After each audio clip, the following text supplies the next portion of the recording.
Shalom, salam berkat dari kami untuk pendengar sekalian. Saat ini pendengar akan diberkati dengan program Hari Ini Harinya Tuhan bagian yang ke-8. Sebuah program rohani tentang doktrin Alkitab yang menolong kita untuk semakin tertanam dalam kebenaran firman dan bertumbuh dalam kemuliaan. Bersama hambanya, Pendeta Gilbert Lumendo, STH. Banyak orang merasa doktrin Alkitab sebagai sesuatu yang membingungkan. Tetapi tahukah saudara bahwa doktrin Alkitab intinya adalah memahami Alkitab dengan benar, dengan pemahaman yang sistematis, sehingga kita terus dapat tertanam di dalam kebenaran firman, sehingga kita terus bertumbuh di dalam kemuliaan Allah. Buka hati saudara sekalian untuk menerima berkat-berkat firman-Nya hari ini.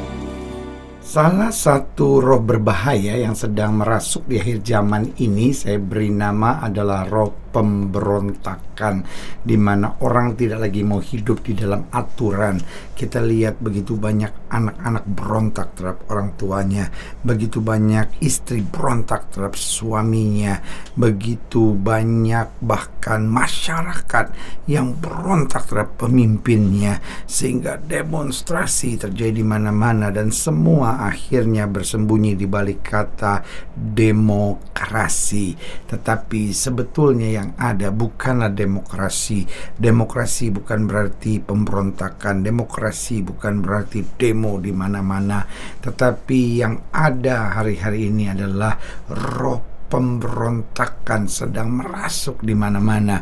Pertanyaannya, mengapa banyak orang berontak? Yang pertama sederhana, karena tidak mau ikuti aturan. Kita lihat anak-anak nggak mau ikuti aturan karena mau hidup dengan narkoba, seks bebas, pulang malam bahkan pulang pagi.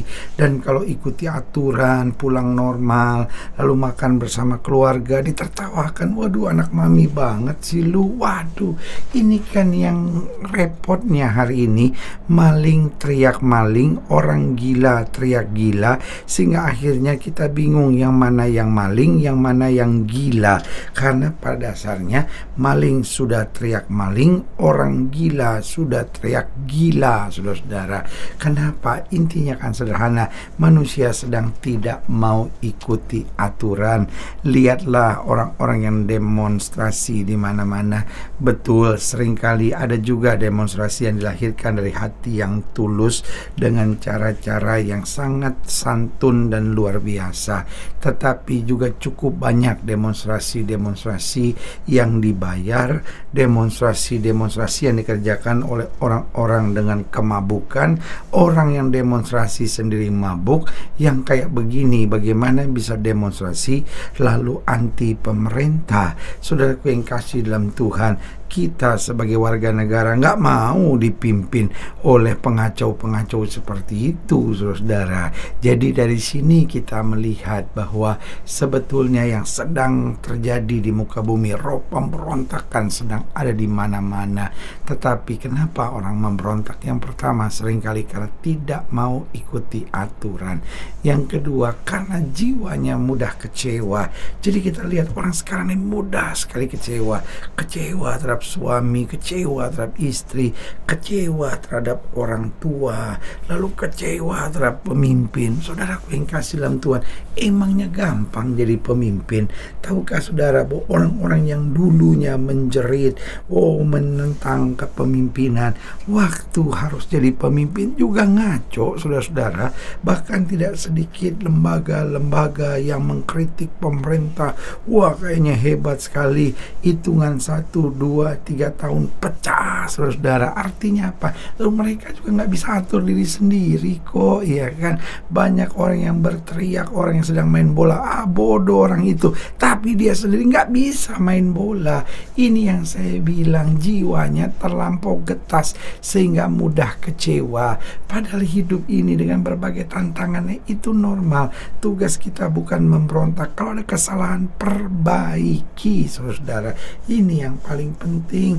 Buat bidang kita, kerjakan bagian kita. Karena sesuatu yang kecil akan menjadi awal dari sesuatu yang besar.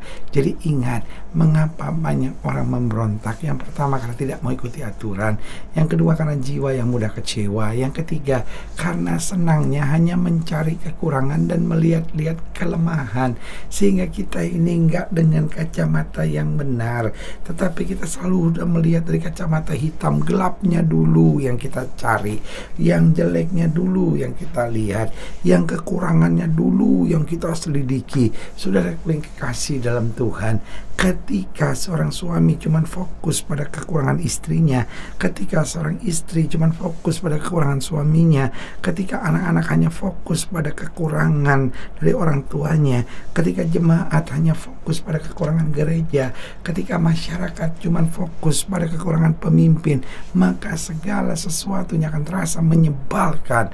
Tetapi ketika kita belajar untuk melihat kelebihan, hal-hal yang baik, bahkan kapasitas kita untuk dapat berbuat sesuatu, saya percaya bukan pemberontakan yang kita kerjakan, tapi tangan yang terulur untuk berbuat sesuatu. Dan yang keempat, saya pelajari mengapa banyak yang memberontak, karena tidak mau mengerti kesulitan orang lain. Gampang sekali, lu presiden harus gini dong, wah menteri harus gini dong, pemimpin harus gini dong, pendeta harus gini dong, orang tua harus gini dong, tanpa kita menyelami. Emangnya gampang? Selalu ngomong lebih gampang daripada bertindak. Karena itu kalau kita punya masukan-masukan yang baik, sampaikan dengan cara-cara yang patut, sampaikan dengan cara-cara yang santun. Karena kita tidak dipanggil untuk memberontak, tapi kita dipanggil untuk membawa damai, menyatakan kasih, mengulurkan tangan, bergandengan tangan untuk memperbaiki segala sesuatunya. Haleluya. Selamat datang dalam program kita hari ini, harinya Tuhan. Sebuah program rohani kembali mengingatkan kepada kita betapa pentingnya kita menjadikan firman Tuhan sebagai dasar kesabaran hidup kita. Karena selama kita jadikan firman Tuhan sebagai dasar kesabaran hidup kita, langkah-langkah ke depan kita penuh dengan kepastian, kemenangan, berkat, mujizat, dan perkara-perkara besar. Haleluya. Dan dalam program ini kita sedang membahas tentang aturan. Nah, ini dia. Seringkali manusia nggak mau ikut aturan, bikin aturan sendiri dan kerjakan semua aturan menurut kemauannya. Nah, ini yang merupakan akar dari segala pemberontakan yang kita mau sama-sama belajar dari Bilangan pasal 10, Bilangan 10 ayat 11 sampai ayat yang ke-27. Bilangan 10 ayat 11 sampai 27, demikian firman Tuhan di bawah judul perikop berangkat dari Gunung Sinai.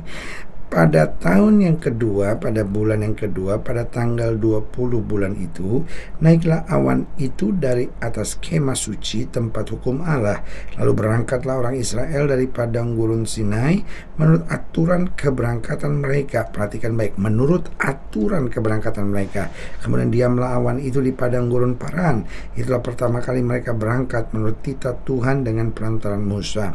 Terdahulu berangkatlah laskar yang dibawa panji-panji Bani Yehuda. Menurut pasukan mereka, yang mengepalai laskar itu ialah Nahason bin Aminadab.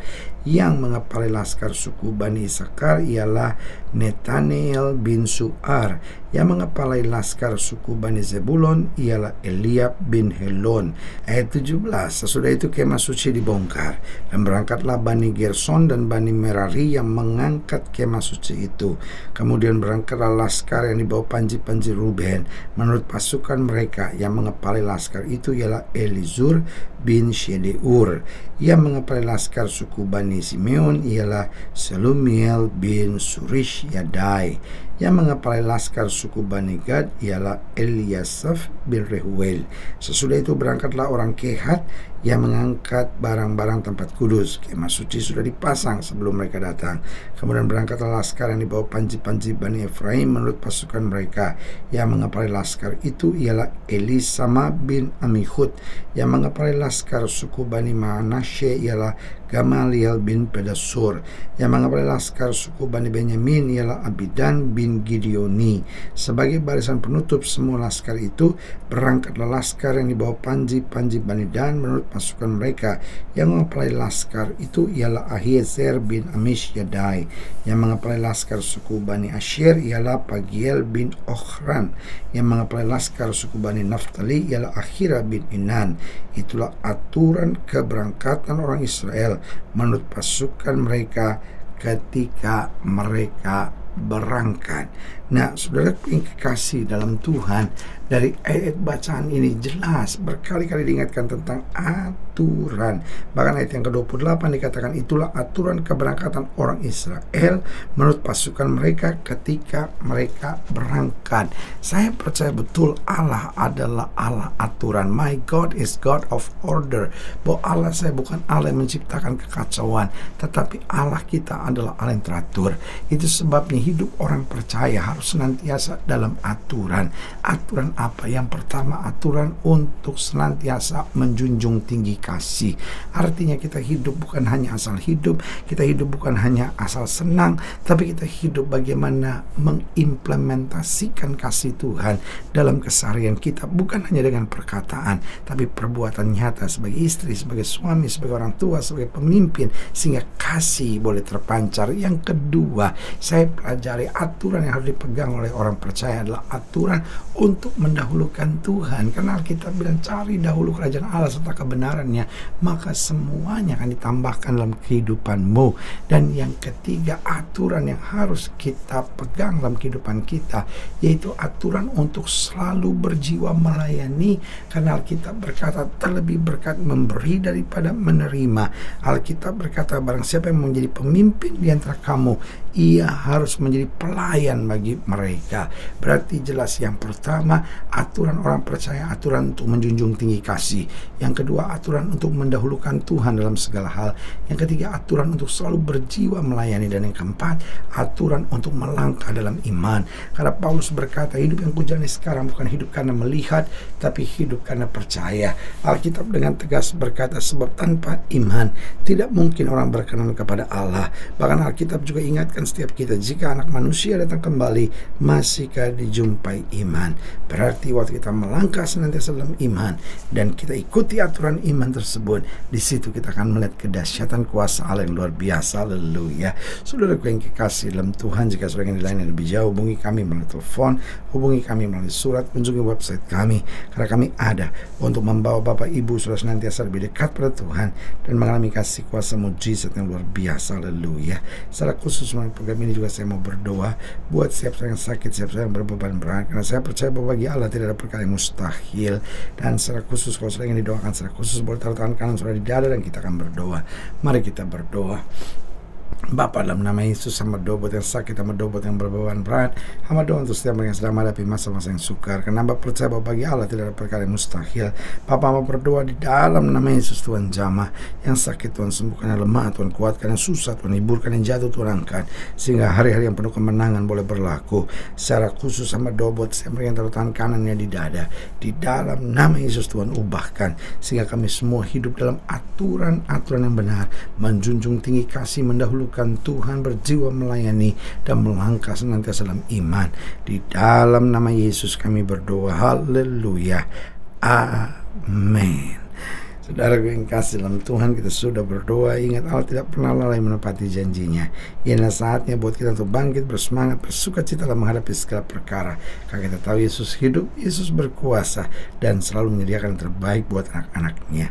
Doa saya menyertai saudara. Sampai berjumpa pada program berikut, dan jangan lupa, jadikan hari ini harinya Tuhan. Haleluya.